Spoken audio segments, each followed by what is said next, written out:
আচ্ছা যাই হোক, তোমাদেরকে আমি একটা ভিডিও পাঠাইছিলাম গতকাল, সরি ভিডিও ছবি পাঠাইছিলাম, তোমরা কি দেখছো সবাই? দেখতে পাক, আপনারা এটা ফলো করে নিন। আচ্ছা যেভাবে হোক, তুমি আমার উদ্দেশ্য ছিল যে তোমরা যদি বাসটি এখানে এসে আবার তো কজ দেখাও যে স্যার ওই পার্টস অফ স্পিচ পাই নাই কোথাও, সংজ্ঞা মানে পড়তে পারি না, শিখতে পারিনি, তার জন্য অ্যাটলিস্ট আমার 5টা সংজ্ঞা দরকার ছিল, সেটা আমি লিখে তোমাদেরকে পাঠিয়েছি যেন এই 5টা সংজ্ঞা অ্যাটলিস্ট শিখে আসো। তো সেগুলোর মধ্যে থেকে ছিল হচ্ছে noun, pronoun, noun, adjective, adjective, it's not adjective, adjective, তারপরে হচ্ছে verb, অ্যাডভার্ব, adverb। একটা ইংরেজি বাক্যের ভিতরে এই 5টা পার্টস অফ স্পিচ চেনাটা খুব জরুরি। আর প্রিপোজিশন, কনজাংশনস, ইন্টারজেকশন এটা আমরা ইজিলি চিনে যাই, কিন্তু এই 5টাকে আইডেন্টিফাই করাটা একটু টাফ হয়। এই বাবুরা, তো এখান থেকে নাউনকে চেনার জন্য আজকে আমরা চেষ্টা করব যে নাউনকে কিভাবে চেনা যায়। একটা সেন্টেন্সের ভিতরে নাউন চেনাটা এত জরুরি, কারণ হচ্ছে নাউন যেহেতু কোনো কিছুর নাম বোঝায়, তার মানে সে হইতে পারে কোনো ব্যক্তি বা বস্তু। তো একটা বাক্য মানে হচ্ছে কোনো কিছু করাকে বোঝায়, মানে কোনো কিছু করলেই বাক্য হয়, কোনো কিছু করলেই তখন বাক্য হয়। তো কোনো কিছু করে কে? কোনো ব্যক্তি নিশ্চয়ই করে, ব্যক্তি বা বস্তু বা হচ্ছে কোনো প্রাণী, এর মাধ্যমে কোনো কিছু করা হয় বা করে। তাহলে নাউন বা প্রোনাউনকে চেনাটা খুবই জরুরি। একটা সেন্টেন্সের ভিতরে নাউন চেনার জন্য কি উপায় আছে, তার জন্য তাহলে চলো আমরা দেখি নাউন মানে কি, এটাকে একটু বিশ্লেষণ করা যায় কিনা। কোনো কিছুর নামকে নাউন বলে না। অফ কোর্স কোনো কিছুর নামকে নাউন বলে। যেমন দিস ইজ আ মার্কার, তাহলে আমরা এটাকে চিনতে পারতেছি। মার্কার যদি বলি তার মানে বুঝতেছি এই জিনিসটাকে বলতেছি। আমি যদি বলি ফারিয়া, তাহলে আমরা চিনতে পারতেছি এই ফারিয়া, এই যে এই ফারিয়া। আমরা যদি বলি নিসা, তাহলে আমরা জানি যে নিসা ইজ মিসিং হিয়ার। আমার নাম তো জীবনে বললেন না। তুমি তো এখানে আসছো, এখানে আসছে, তাহলে ফারিয়া আছে, এটা বলে ফেললাম। আরে অনগারকে আমি একসাথে সবার নাম বলে ফেলতে পারবো না। সেটা তো তাতে ফার্স্টে, তাতে ফার্স্টে আছে, ওর নাম যাকে আছে whatever, don't নষ্ট করো যে don't spoil the class। তো এখানে ফ্লাইট দেখতেছি, এই যে সিসি ক্যামেরা আছে, এই যে বোর্ড আছে। অর্থাৎ আমি যদি একটা কোনো ওয়ার্ড বলি আর সেই ওয়ার্ডটা যদি তোমার মাথার ভিতরে কোনো একটা চিত্র অঙ্কন করে ফেলতে পারে, অথবা তোমাকে একটা কিছু ফিল করায় দিতে পারে, তাহলে সেটাই হচ্ছে নাউন। চিত্র তো আঁকতে পারে, এটা তো বুঝে যাবে। যেমন ধরো আমি যদি বলি সাবান, তাহলে তোমার মাথার মধ্যে আসতেছে লাক্স, এই যে বা sandal in a sandal suit, বা হচ্ছে ডাব সাবান আসছে, যে যেটা ব্যবহার করে সেটা হয়তো চলে আসে, কারণ মাথাতে কেয়া সাবান আসতেছে, হোয়াটএভার। তাহলে সাবান বলে তোমার ব্রেনে একটা কিছু চিত্রিত হলো। যদি বলি কলম, এই যে তোমার হাতের মধ্যে আছে, তুমি দেখাই দিলে, আবার হচ্ছে তোমার ব্রেনে চলে আসছে যে পেন মানে হচ্ছে ওই লেখালেখি করা যায়, বা ম্যাটাডোর নামে একটা ব্র্যান্ড আছে কলমের। তো এইরকম করে তুমি চিন্তা করে ফেলতে পারো। এখন আরেকটা যেটা, সেটা তুমি চিন্তা করতে পারবে, মানে চিত্রিত করতে পারবা না, কিন্তু ভাবতে পারবা, অনুভব করতে পারবা।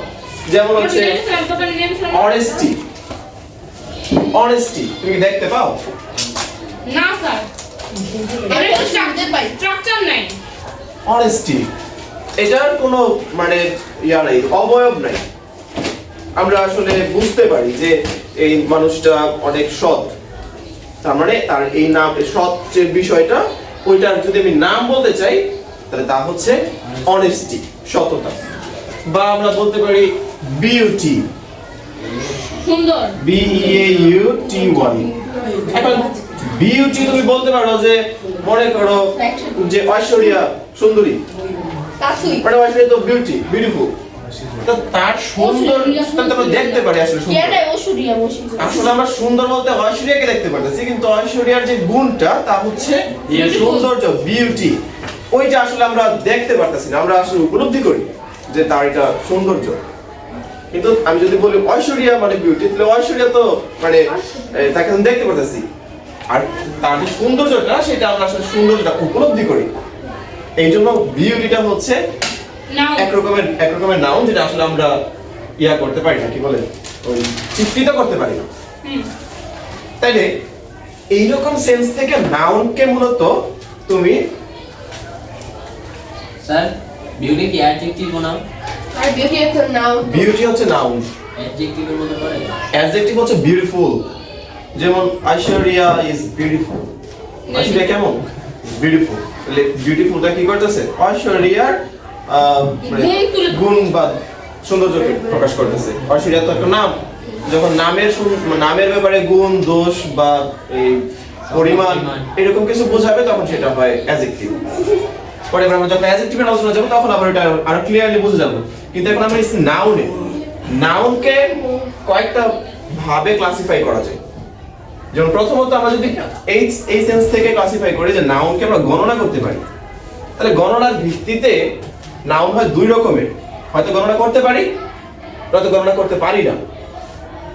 যেমন দেখো অ্যাবস্ট্রাক্ট নাউন। আচ্ছা সেটা অনুসারে কাউন্টেবল, তুই করছস আরেকটা হয় আনকাউন্টেবল। হয়তো কাউন্টেবল হবে নয়তো নাউনগুলো আনকাউন্টেবল হবে। যেমন ধরো মার্কার, তুমি কি মার্কার বলতে পারো? না ইয়া ও পারে না, কে পারে না? ওই যে আয়শা পারে না। আমি পারি। তুমি বলছো তো না, আরে মার্কার গোনা যায়, একটা মার্কার, দুইটা মার্কার, তিনটা মার্কার গোনা যায়। এখন যদি বলি পানি, গোনা যায় না। আনকাউন্টেবল। আনকাউন্টেবল। সুগার, এটাও স্যার গোনা চিনি, চিনি বলতে পারবে না? নো। 1 কেজি চিনি না ধরে কোনো। স্যার সেটা বলি নাই। আচ্ছা তারপরে তেল, নুন, এটা গোনা যাবে না। একটা দুই বোতল। হ্যাঁ, যদি বলি অনেস্টি, গোনা যায় না। গড়া যায় না। বিউটি গড়া যায় না। তাহলে এরকম নাউনের গড়া যাওয়া আর না যাওয়ার ভিত্তিতে নাউনকে দুটো ভাগে ভাগ করা যায়। নাউন আর প্রোনাউন। আমি ওদের নাম লিখে রাখছি, আমি নাউনের প্রোনাউন। নাউন তো জাস্ট নাউন, প্রোনাউন তো আরেক জাত। নাউনকে দুই রকম ভাবে মানে দুইটা দুইভাবে ক্লাসিফাই করা যায়। যেমন কাউন্টেবল নাউন, এটা কি? যেটাকে গণনা করা যাবে, আর আনকাউন্টেবল মানে গণনা করা যায় না। গণনা করা যাবে না। এই সেন্স থেকে তাহলে গণনার ভিত্তিতে নাউনকে দুই প্রকারে ভাগ করা যায়। তাহলে অন্য একটা ক্লাসিফিকেশন কি? আরেকটা দৃষ্টিকোণ হচ্ছে ওই যে নাউনের যে দৃশ্যমানতা, চিত্রিত হয়, আরেকটা হচ্ছে চিত্রিত হয় না। এই দুইটা বিবেচনায় নাউনকে আবার দুই ভাগে ভাগ করা হয়। একটা হচ্ছে নাউন, কনক্রিট নাউন, স্যার ফার্স্টে দুই ভাগে ভাগ করে তারপর ইন্দ্রিয় গ্রাহ্য, কনক্রিট,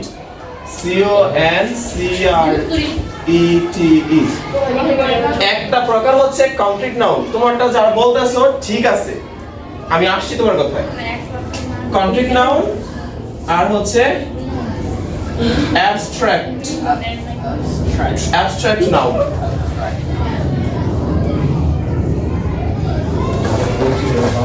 এই কনক্রিট মানে হচ্ছে দৃশ্যমান, বা তুমি যেটা দেখতে পারো, ছুঁইতে পারো, অনুভব করতে পারো, এটা হচ্ছে ইন্দ্রিয় গ্রাহ্য। ইন্দ্রিয় গ্রাহ্য মানে হচ্ছে চোখে দেখতে পারি, হাতে স্পর্শ করতে পারি, ঘ্রাণ নিতে পারি, এরকম। এইটা হচ্ছে কনক্রিট নাউন।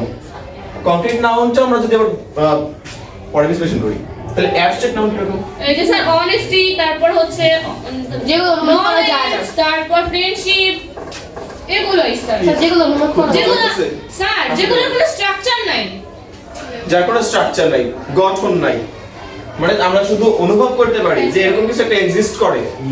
সততা, পৃথিবীতে সততা এক্সিস্ট করে।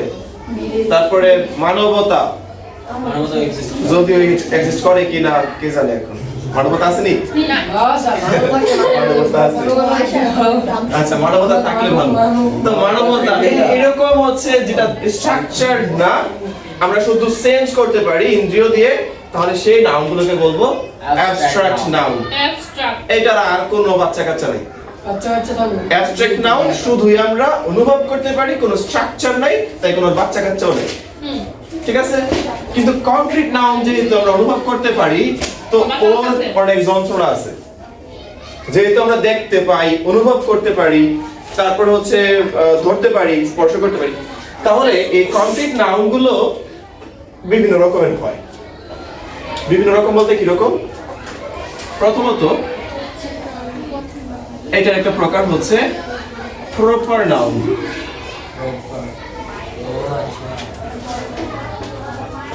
কংক্রিট নাউনের একটা প্রকার হচ্ছে প্রপার নাউন। প্রপার নাউন তো প্রপার নাউন আসলে কি? স্যার আমি জানি কি You can say sir proper মানে হচ্ছে এই যে কোন একজনকে নির্দেশ করে একজন নির্দেশ করে। হ্যাঁ নাম বাচ্চা বেশি শেষ হ্যাঁ, ভালো একজন নির্দেশ করে, ঠিক আছে। শুধু একজন তারপরে আর কোনো সংজ্ঞা কেউ বলতে পারো, কোনো ধারণা বলতে পারো? স্যার আচ্ছা আমি বলি, প্রপার নাউন মানে হচ্ছে বলতে পারো তুমি এক্সাক্ট স্পেসিফিক কোন একটা কিছুর স্পেসিফিক নাম বললে সেটা হচ্ছে প্রপার নাউন। স্পেসিফিক নাম ফর ওয়ান ইয়েস, যেমন আমি যদি বলি আয়েশা, তাহলে আয়েশা আমি চিনে ফেলছি, এই যে আয়েশা, এই তাহলে আয়েশাকে আমি চিনে ফেললাম, তাহলে এটা হবে প্রপার নাউন। আমি যদি বলি সাকিব আল হাসান, তুমি চিনে ফেলছো, who is mister Shakib Al Hasan. যদি বলি রাকিব স্যার এই যে বলি রাকিব স্যার হ্যাঁ, এই যাবে। তাহলে নাম বললে তুমি যদি চিনে ফেলতে পারো নির্দিষ্ট করে একটা বস্তু বা ব্যক্তিকে, তাহলে সেটা কি? সেটাই এই হচ্ছে কন্ট্রাক্ট মিস্টার প্রপার নাউন। ও প্রপার নাম হ্যাঁ, শুধু যে মানুষ এমন না, এটা কিন্তু অন্য কিছু হতে পারে। ধরো দ্য আল কোরআন, আল কোরআন, তো কোরআন বলে তো অনেক বই আছে পৃথিবীতে, কিন্তু তার মধ্যে সর্বশ্রেষ্ঠ একটা বইয়ের নাম তুমি অকুরান বুঝে ফেললাম। যদি বলি হচ্ছে কানাডা, জানো তাহলে তুমি চিনে ফেলছো কানাডা একটা দেশ, ওই কানাডাটা তুমি চিনে ফেলছো, তাহলে এটা হচ্ছে প্রপার নাউন। তার মানে প্রপার নাউন হচ্ছে যা স্পেসিফিক কোন একটা ব্যক্তি বা বস্তু বা প্রাণীকে চিহ্নিত করে দেয়। তুমি এটা আরো মানে সহজে চিনে ফেলতে পারবে, একটা উপায় আছে, নোট রাখতে পারো। এই বাবুরা সাইকেল করবো না। প্রপার নাউনে ক্যাপিটাল লেটার হয়। বড় হাতের হ্যাঁ, ক্যাপিটাল লেটার।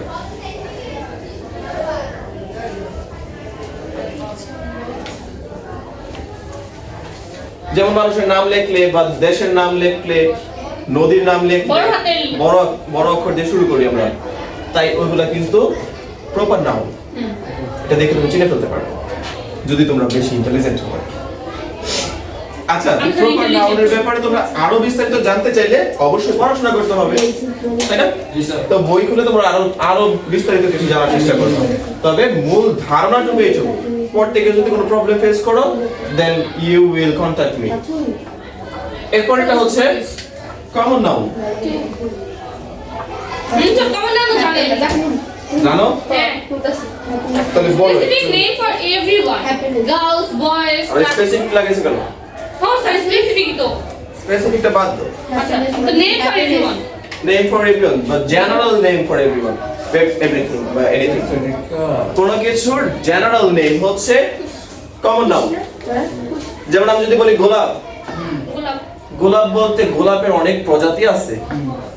গোলাপের কিন্তু অনেক গুলো ভেরিয়েশন আছে, কালো গোলাপ হয়, হলুদ গোলাপ হয়, লাল গোলাপ হয়, লালের মধ্যে কত গোলাপ হয়।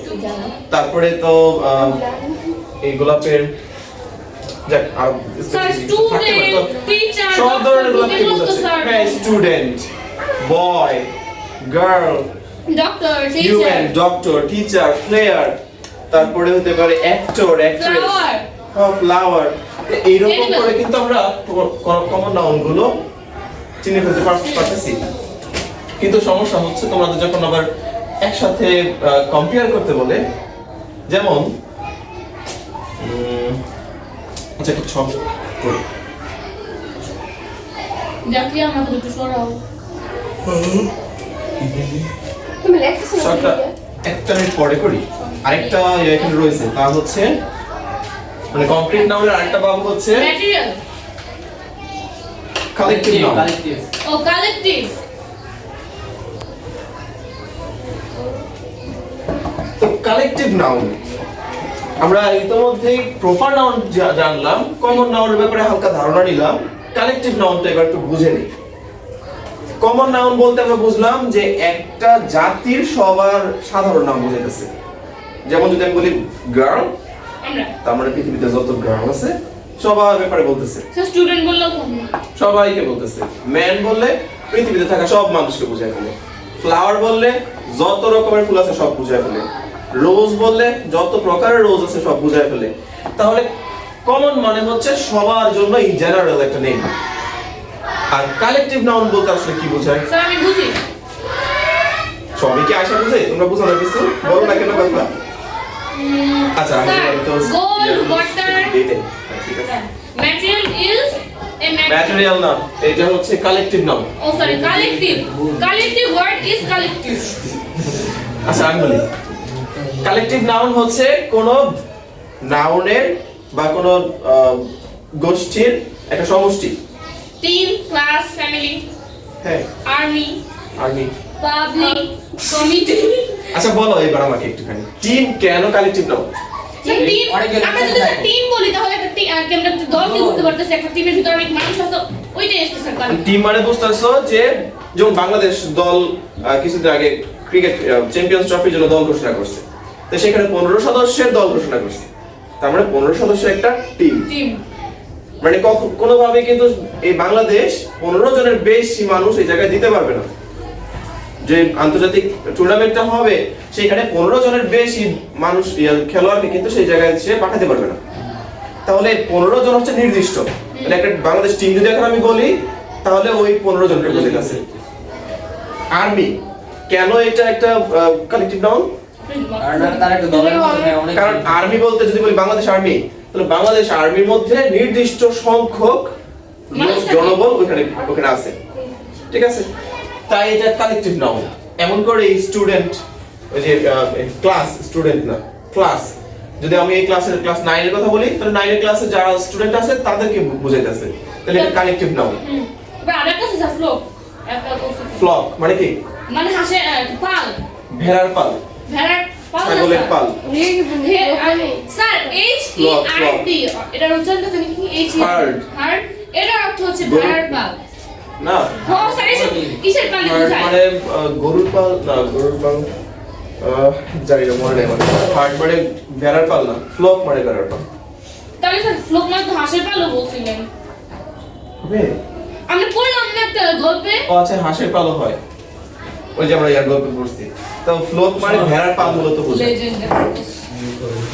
তো কালেকটিভ নাউন বলতে বোঝাচ্ছে কিছু সংখ্যক নাউনের সমষ্টিকে। আরেকটা শব্দ আছে জুরি, জে ইউ আর ওয়াই, মানে কি এটা? জানি জুরি মানে কি? আরে সেই জুরি না, জুরি মানে হচ্ছে বিচারকদের একটা প্যানেল। সভা। হ্যাঁ, মানে কয়েকজন বিচারকের একটা প্যানেল যারা বিচার করবে। তাহলে জুরির মধ্যে কি সারা বাংলাদেশের মানুষকে বসা দিতে পারবা? পারবা না। জুরি মানে বোঝাচ্ছে যে কয়েকজন মানুষ, কয়েকজন বিচারক, তারা শুনানি করবে, শুনবে কথাবার্তা, সবার কথাবার্তা, তারপরে সে রায় দিবে। তারা আলোচনা করে একটা রায় দিবে। তো জুরি মানে কয়েকজন বিচারকের একটা দলকে বোঝাচ্ছে, তাই জুরি হচ্ছে একটা কালেকটিভ নাউন। এবার এই জায়গায় একটা কনফ্লিক্ট, তোমরা এই জায়গায় বুঝতে সমস্যাটা তৈরি করে ফেলতে পারো। যেমন এইটা হচ্ছে ধরো কালেকটিভ নাউনের একটা ঘর, এটা হচ্ছে কমন নাউন, আর এটা হচ্ছে প্রপার নাউন, আর এটা হচ্ছে প্রপার। তো কালেকটিভ নাউনে যদি আমি লিখি, মনে করো যে জুরি, উই নো কালেকটিভ নাউন হচ্ছে জুরি, বা জুরি হচ্ছে কালেকটিভ নাউন। এখন জুরিতে আসলে থাকে কারা? জুরিতে বিচারকরা। বিচারকরা। তাহলে জুরিতে থাকে হচ্ছে জাজরা। বিচারক মানে হচ্ছে জাজ, জে ইউ ডি জি ই, জাজ। জুরিতে থাকে জাজ। এখন যদি আমি জাজ বলি, যারা বিচার করবে তাদের নাম। জাজ বললে তো আসলে পৃথিবীতে যত জাজ আছে সবাই চলে আসে। মানে রহিমউদ্দিন একজন জাজ, তাহলে কলিমউদ্দিন একজন জাজ, হলে কলিমউদ্দিনও জাজ। মানে যে জাজ হবে সেই জাজ। জাজ বলতে তো যে কোনো কাউকে বোঝাচ্ছে, কিন্তু জুরি বলতে কি সবাইকে বোঝাবে? না, বোঝাবে না। জুরি বললে তো বোঝাচ্ছে নির্দিষ্ট যে আদালতের ভিতরে যারা বিচার করতে বসছে কয়েকজন মানুষকে। আর এই জাজ বলতে বোঝাচ্ছে কি? যারা জজ আর কি বিচার করবে, পৃথিবীতে যত জাজ আছে সবাইকে ইন জেনারেল বুঝাইতেছে। এখন আমি যদি বলি এই রহিমউদ্দিন একজন জাজ, বা আহমদ আলী একজন জাজ। তাহলে রহিমউদ্দিন আহমদ আলী এগুলো হচ্ছে প্রপার নাউন। এগুলো হচ্ছে আহমদ আলী নাকি আহমেদ আলী, এগুলো হচ্ছে প্রপার নাউন। তাহলে এটা হচ্ছে একটা প্রপার নাউন। আরেকটা উদাহরণ দিই, যেমন ধরো টিম। টিম মানে যে কোনো একটা টিম, যে ধরো যে কোনো দেশের টিম ধরো, তার মানে সেখানে ওই যে আইসিসি নিয়ম অনুযায়ী 15 জন সদস্যের বা 17 জন সদস্যের নির্দিষ্ট সংখ্যা বলে দেওয়া আছে। সেই নির্দিষ্ট সংখ্যক সদস্য নিয়ে কি হবে, একটা টিম হবে। আচ্ছা, তাহলে টিমের ভিতরে থাকে কারা? মানুষ। মানুষ বলতে সাধারণ মানুষ থাকে টিমের ভিতরে? মানে খেলার টিম যেটা আইসিসি ক্রিকেট, সেটার ভিতরে আসলে কারা থাকবে? খেলোয়াড়রা থাকবে, মানে হচ্ছে প্লেয়ার। এখন প্লেয়ার যদি আমি বলি, টিম থেকে বের করে একজন মানুষকে আমি দাঁড় করে বলতেছি প্লেয়ার, তাহলে প্লেয়ার বলতে তো আমি বুঝে ফেলবো যে শুধু ওই না, প্লেয়ার তো আরো আছে। আমি বলবো হ্যাঁ রে নিমকে রেখা, প্লেয়ার তো আরো আছে। তাহলে প্লেয়ার তো আরো আছে মানে তো প্লেয়ার তো অনেক মানুষ হইতে পারে। তার মানে ইন জেনারেল যত খেলোয়াড় হয় তাদের সবার একটা কমন নাম কি? প্লেয়ার। তাহলে প্লেয়ার কি কমন নাম। এখন যদি আমি বলি না খেলোয়াড় হিসেবে লিটন রেজাউল লাগবো, তাহলে লিটন কি? লিটন দাস বাংলাদেশের ড্যাশিং ওপেনার। না, ড্যাশিং ওপেনার মতো তামিম ইকবাল, তবে লিটন দাসও হচ্ছে ওর বলা হয় ক্রিকেটের মোনালিসা। হ্যাঁ, সে যখন ব্যাটিং করে wow, it looks amazing. Sir আপনার কাছে ভালো লাগে না? তোমাকে ভালো লাগে না? জীবনের ফটো এত মানুষ চিনা দরকার নেই। এটা ভালো, ঠিক আছে। এটাই তো ভাই। আচ্ছা, তারপরে বাবুরা হিংসা করে না। হিংসা না স্যার, এটা হিংসা না, এটা সত্য কথা স্যার। ইটস নট হিংসা। তোমরা ভালো হয়ে যাও। আচ্ছা শোনো, আরেকটা উদাহরণ কি তোমরা দিতে পারো? আমি আর রাকিব স্যার, ঠিক আছে দিলাম। না দিব না, এটা আসলে কালেক্টিভ না, অনেক কোন জবা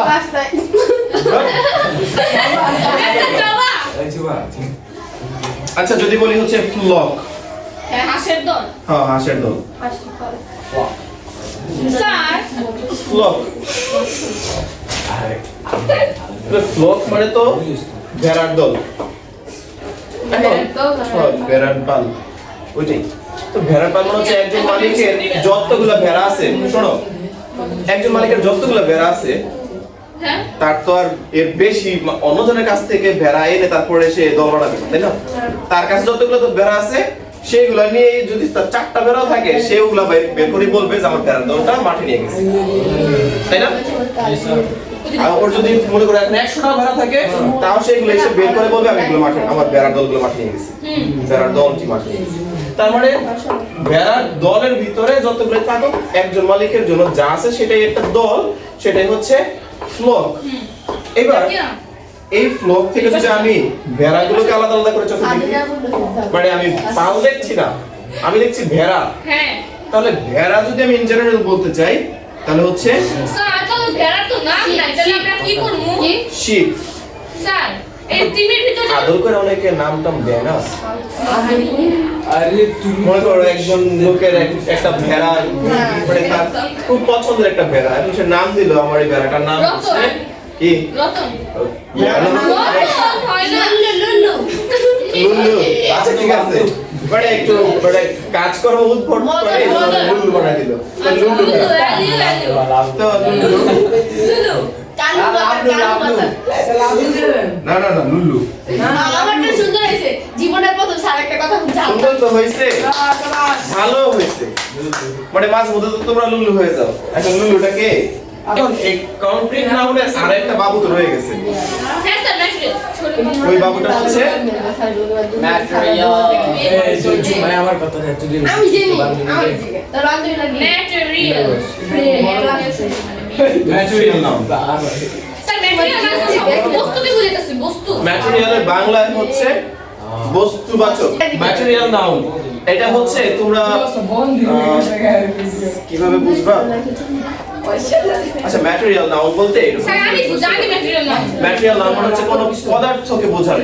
যেমন sir, oil, rice salt paper তারপর সিলভার নীল আগে তো বাইরে তারপর হচ্ছে ডায়মন্ড ডায়মন্ড ফায়ার আচ্ছা তাহলে তো ওয়াটার উদাহরণ তো দিতেছো আচ্ছা গোল্ড দুধ তো সুসা গোল্ড GOLD গোল্ড গোল্ড কি নাম গোল্ড হচ্ছে ম্যাটেরিয়াল আচ্ছা এই কথা বলবো না তো গোল্ড যদি ম্যাটেরিয়াল নাম হয় তাহলে বলো তো রিং রিংস আর হচ্ছে কি common noun sir gold gold দিয়ে তো রিং তৈরি হইছে ইয়েস দ্যাটস দ্য পয়েন্ট এটা হচ্ছে ম্যাটেরিয়াল নাউন এখন ম্যাটেরিয়াল নাউন থেকে যদি কোনো কিছু উৎপন্ন করা হয় সেটা হচ্ছে কমন নাউন তাহলে সেটা হবে কমন নাউন ওকে আচ্ছা এই ছিল নাউনের পরিচয় ইয়েস তো নাউনের পরিচয় আমরা জেনে করবোটা কি আসলে না স্যার আগে স্যার আগে খুবই গুরুত্বপূর্ণ এই